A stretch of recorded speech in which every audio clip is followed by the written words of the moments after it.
안녕하세요. 네, 자, 오랜만에 FAT 1급 58회 기출문제를 한번 풀이를 시작을 한번 해보도록 하겠습니다. 네, 이론 문제가 10문제로 줄어서 여러분들 문제 풀으실 때 기본적인 핵심을 조금 체크를 잘 해주셔야 되는 게 중요한 부분이다 라고 생각하시면 될 것 같고요. 자, 58회 FAT 1급이고요. 이론 문제서부터 바로 출발해 보도록 하겠습니다. 자, 1번. 다음은 김과장과 이대리의 대화이다. 가의 내용으로 옳은 것은 그랬어요. 김과장이 본사 건물에 엘리베이터를 설치한 덕분에 건물의 가치가 증가되었다네. 관련 지출은 어떻게 처리해야 하나? 그랬어요. 그랬더니 이대리가 본사 건물에 뭐로 처리할 예정입니다. 그랬어요. 그쵸? 그러면 우리가 건물의 가치가 증대하였다. 자, 우리가 지출이다 라고 하는 거를 우리가 취득 후 지출이다 이렇게 보시면 될 것 같고, 취득 후 지출에는 두 가지가 있더라. 첫 번째는 자본적 지출이 있고, 그리고 수익적 지출이 있더라. 이렇게 두 가지로 나누어지게 되고, 자본적 지출은 우리가 무엇을? 우리가 가치가 증대되거나 혹은 내용연수가 증가하거나 혹은 기계장치 같은 경우에는 생산성이 향상되거나 이런 것들을 우리가 자본적 지출이다 라고 얘기를 하게 되고, 자본적 지출은 우리가 해당 자산의 취득 원가에 포함한다. 그래서 자산으로 처리를 해주시면 되겠고요. 수익적 지출이다 라고 하는 것은, 수익적 지출은 우리가 현 상태를 유지시켜주는 것, 현상 유지시켜주는 것, 그리고 원래의 상태대로 원상 복구시켜주는 것. 그래서 원상 복구에 해당하는 것 중에 대표적인 게 건물의 도색이 있어요. 건물의 도색, 이렇게 하나 정도는 알아두셨으면 좋겠고, 그 다음에 수익적 지출에서 수익적 지출로 처리를 하게 되면 우리는 무조건 뭘로 처리한다? 수선비로 처리를 해주시면 됩니다. 대신에 자동차의 수리비는 차량 유지비라고 처리를 해주시면 됩니다. 그래서 수익적 지출은 비용 처리를 하는 것이고, 자본적 지출은 자산으로 처리하는 것이다. 그래서 지금은 가치가 증대되었기 때문에 우리가 가치가 올라갔으니까 자산도 처리해 주시면 되겠죠. 그래서 자본적 지출로 처리를 해 주시면 되겠습니다. 2번이 정답이 되겠고요. 자, 그 다음은 문제 2번. 유동부채 개정 과목이 나타내는 거래가 아닌 것은 그랬는데, 우리가 2번 보기는 우리가 1차적으로 유동부채다, 유동자산이다 이런 걸 구분을 조금 하셔야 하니까, 기본적으로는 일단 머릿속에 유동부채랑 비유동부채가 있고요. 우리가 유동부채와 비유동부채가 있고요. 그리고 우리는 비유동부채에서 세 가지, 사장퇴 이렇게 외웠죠. 그쵸? 사채, 장기차입금, 퇴직급여 충당부채 이렇게를 일단 외워야 되고, 나머지 부채들은 다 유동부채다. 그리고 이제 우리가 또 한 가지 알아두셔야 될 것은, 우리가 계속해서 많이 나오는 선급, 선수, 미수, 미지급. 뒤에 뭐라고 붙든지 상관없어요. 선급금이어도 되고 선급 비용이어도 되고, 어쨌든 선급이라고 들어갔다, 미수라고 들어갔다, 그러면 무조건 우리는 자산이다. 그리고 선수, 미지급은 무조건 부채이다. 그래서 우리가 개정 과목 중에 선수, 수익 이렇게 나오더라도 수익이 아니라 선수가 붙어 있으면 무조건 부채로 처리를 해주시면 됩니다. 요 정도가 여러분들 문제에서 필요할 것 같습니다. 자, 일단 1번은 급여 지급 시 소득세를 원천 징수하면, 소득세 원천 징수했을 때 개정 과목 이름이 뭐죠? 예수금이라고 하는 부채가 생기죠. 예수금, 유동부채 맞고요. 상품을 주문하고 계약금을 지급하면, 계약금을 지급했을 때는 선급금이라고 처리해 주셔야 되니까, 그쵸? 선급금은 자산이 되겠습니다. 그래서 2번이 일단 정답이 되겠고요. 자, 그 다음에 3번은 장기 차입금의 상환기일이 3년 이내로 도래하였다. 그러면 이걸 우리는 유동성 장기부채라고 얘기하죠. 원래 장기 차입금은 비유동 부채였는데 유동부채에 어떤 게 생긴 거죠? 유동성 장기부채가 생긴 거예요. 유동성 장기부채라고 하는 게 생긴 거고, 그 다음에 거래처로부터 내용불명의 금액이 보통예금 계좌로 입금됐으면 얘는 우리가 가수금이라고 해야 합니다. 가수금. 그런데 가수금은 원칙으로 따지면 가수금은 부채는 아니에요. 가수금은 부채의 성격을 띠고 있는 것이다. 원칙으로 따지면 그렇습니다. 그래서 지금은 성급급이 너무 명확하기 때문에 2번이 정답이다라고 해야 할 거고요. 그 다음에 가수금은 원칙, 가지급금, 가수금은 임시계정이에요. 얘네들은 임시계정이고 단지 가수금은 부채의 성격을 띠고 있다. 부채의 성격을 띠고 있다라고 하는 정도의 특징을 알아두시면 좋을 것 같습니다. 자, 그 다음 문제 3번으로 넘어가 보겠습니다. 문제 3번. 다음 자료를 토대로 기말 상품 재고액을 계산하면 얼마인가 그랬는데, 문제 3번을 푸시기 위해서 우리가 매출원가 엄청 많이 했어요. 그래서 일단 우리는 매출액에서 매출원가를 빼주시면, 그러면 매출 총이익이 나오게 돼요. 매출 총이익이 나오고, 매출원가는 다시 T자를 그려서 우리는 기초에 순매입액을 더해서 기말을 빼주시면 매출원가가 나오겠죠. 그렇죠? 이렇게는 일단 여러분들이 무조건 세트로 알아두시면 좋을 것 같고요. 자, 매출액이 일단 600이라고 했고, 매출액이 600이고 매출 총이익이 100만 원이다 라고 주어졌으니까 우리는 여기서 매출원가가 500만 원입니다 라고 하는 걸 이해하실 수 있겠죠. 그래서 매출원가는 500만 원입니다. 이렇게 되었고, 자, 그 다음에 기초상품 재고액이 400만 원만큼이 있었고요. 그리고 매입액이 200만 원만큼이 있었으니까 양쪽의 합은 무조건 같아야 하니까 500을 빼고 나면 100만 원이 남을까요? 네, 기말상품 재고액은 100만 원이 정답이 되겠네요. 그래서 4번이 정답이고, 요거는 세트로 그냥 잘 알아두시면 좋을 것 같습니다. 자, 그 다음 문제로 넘어가 보겠습니다. 문제 4번입니다. 문제 4번. 유가증권에 대한 설명이 나왔는데, 여러분들이 그냥 간단하게 두 가지로 우리는 FAT 1급에서는 단기 매매 증권하고 그 다음에 매도 가능 증권하고 이렇게 구분을 일단 조금 해주시면 되겠고요. 단기 매매 증권만 수수료를 어떻게 해요? 900번대에 있는 수수료 비용이라고 써야 하고요. 매도 가능 증권은 수수료 비용을 원가에 포함하도록 되어 있습니다. 포함하도록 되어 있고, 그 다음에 단기 매매 증권의 평가손익은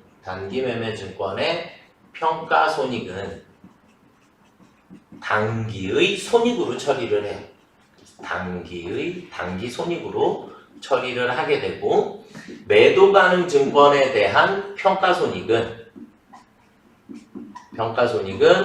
자본 항목으로, 그러니까 기타 포괄손익 누계액으로 처리를 하죠. 기타 포괄손익 누계액으로 처리를 해야 한다. 요 정도의 특징은 여러분들이 반드시 알아두셔야 되겠고, 자, 우리 문제 보기를 한번, 이 주문을 한번 볼게요. 자, 주식회사 항공은 유가증권 시장에서 상장되어 있는 주식회사 공인의 주식 1000주를 주당 7,000원에 취득하고 거래 수수료 20만 원을 지급하였다. 회사는 주식을 장기 보유 목적이다. 그러니까 장기 보유 목적이니까 우리는 매도 가능 증권으로 처리를 해야겠죠.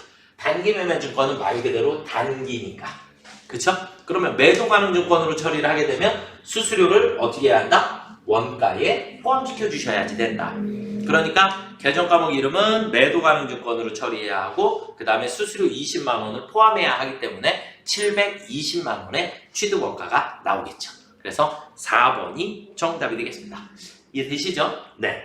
자, 그 다음 문제 5번 문제는 FAT 2급 정도에서만 조금 나와야 되는 문제 아닌가라고 생각이 드는데, 우리가 T자 계정 3개를 한번 그려볼게요. T자 계정을 3개를 그려놓고 첫 번째는 1월 1일에 기초의 재무상태, 또 하나는 12월 31일에 기말의 재무상태, 그리고 손익계정이 필요합니다. 그러면 재무상태니까 자산, 부채, 자본 이렇게 들어가겠죠. 자산, 부채, 자본. 그 다음에 기말에도 자산, 부채, 자본이 들어갈 거고, 손익계산서에서는 대변의 수익, 차변의 비용.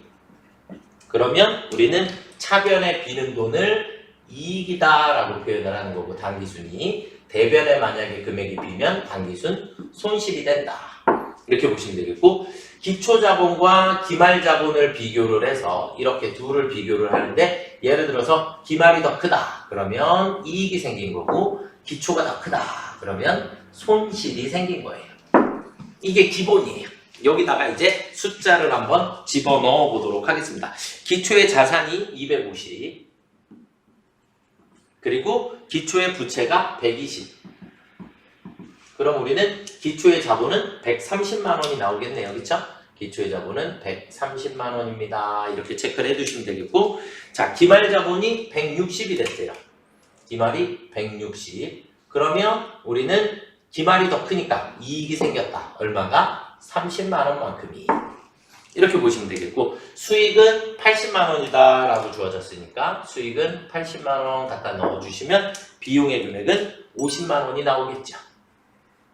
양쪽의 합은 무조건 같아야 하니까. 요렇게가 그냥 세트예요. 요만큼을 알아두시면 기초의 자본은 130만 원이었고요. 그쵸?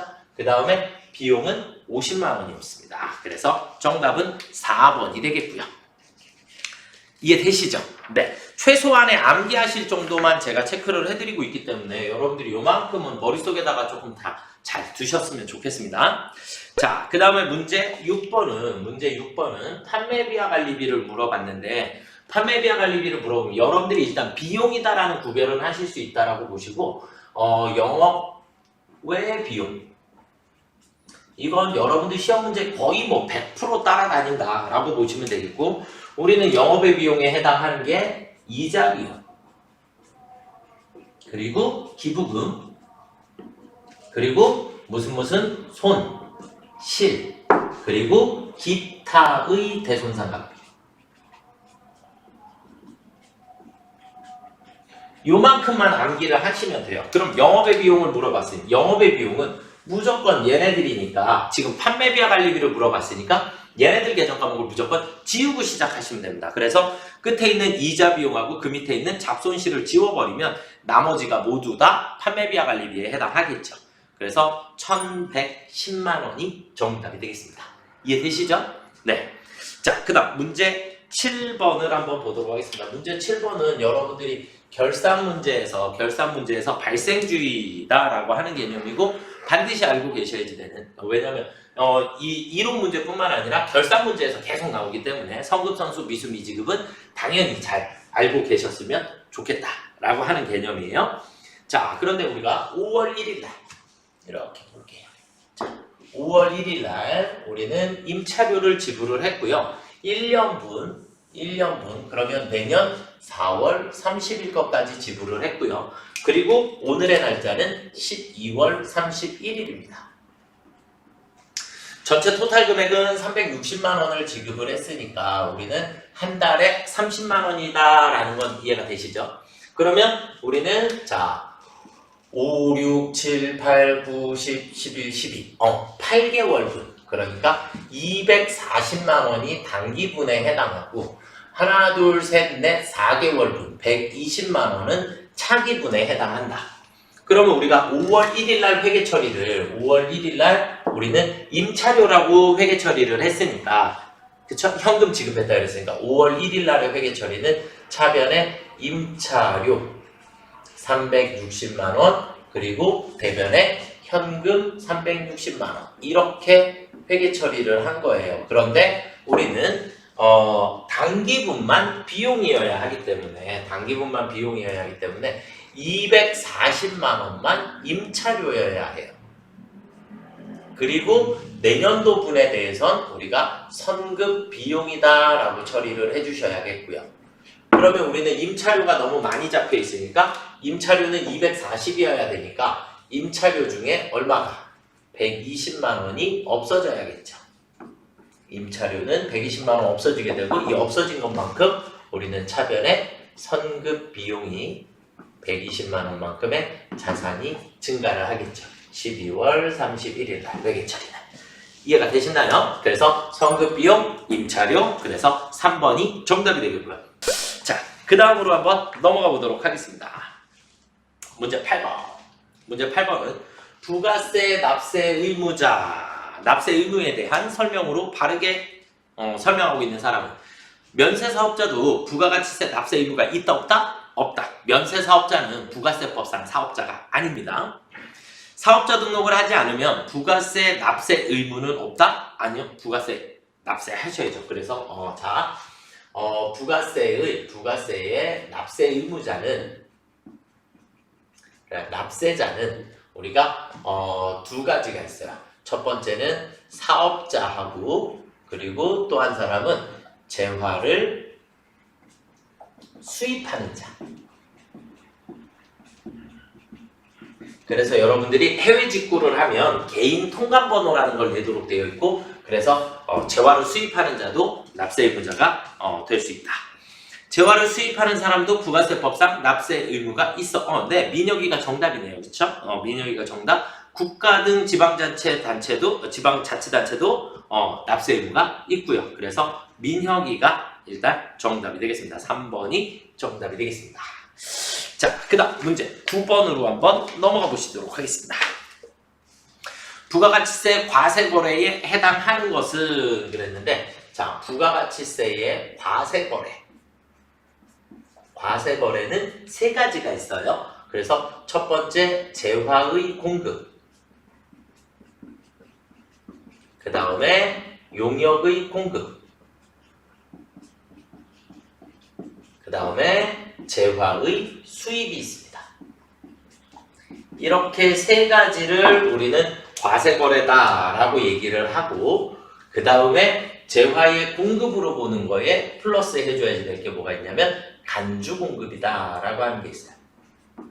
간주공급. 그러니까 물건을 판매한 것은 아닌데 공급으로 간주해주겠다라고 하는 것이고 이런 간주공급 안에는 첫 번째 자가공급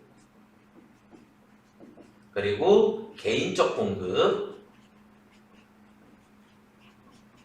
그리고 사업상 증여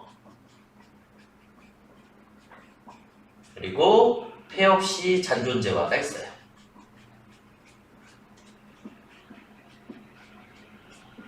그래서 이 간주공급에 해당하는 이 네 가지도 무조건 우리가 공급으로 보는 것이다. 공급으로 간주한다는 얘기예요. 공급으로 간주한다.